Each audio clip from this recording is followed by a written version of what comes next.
दर्शकबिन गरे के सम्भव छैन र स्थानीय स्तरमा हामीले उत्पादन गरिने माघे सङ्क्रान्ति विशेष यो फल घरतरुल यो देवघाट गाउँपालिका वडा नम्बर 5 स्थित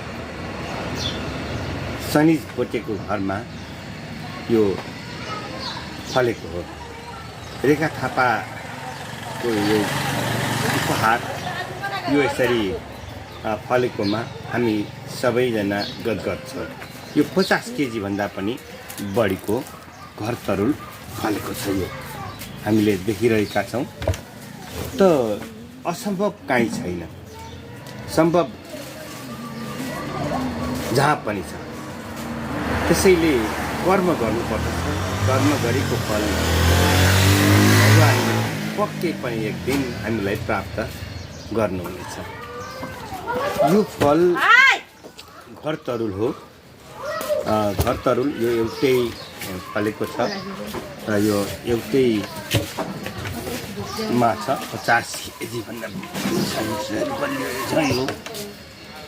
यो घरतरुल यसरी फलेको देख्दा सबै स्थानीयहरू पनि र हामी पनि चकित छौँ।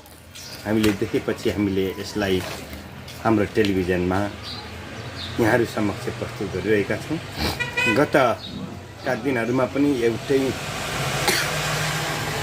नास्पाती 3 केजीका हामीले यहाँहरूलाई प्रस्तुत गरेका थियौँ। अहिले हामी यो देवघाटमा छौँ। यो देवघाटमा हामी भोलि मकर स्नान गर्न आएका छौँ। देवघाट बेनीबाट अत्यन्तै धार्मिक पर्यटकीय स्थल पनि देवघाट हो। यही देवघाटबाट हामीले भोलि माघे सङ्क्रान्ति भनिन्छ, मकर सङ्क्रान्ति भनेर भनिन्छ।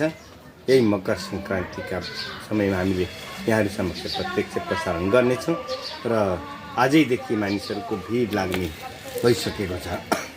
मेला लाग्ने दिन हो। त्यसैले आज हामीले यो देख्यौँ कि यो घरतरुल हो, अत्यन्तै मिठो र यो चाहिँ माघे सङ्क्रान्तिमा नखाइ नहुने हो। यो 50 केजी भन्दा बढी र यसरी बढी छ। यो यसरी यो 50 केजीको घरतरुल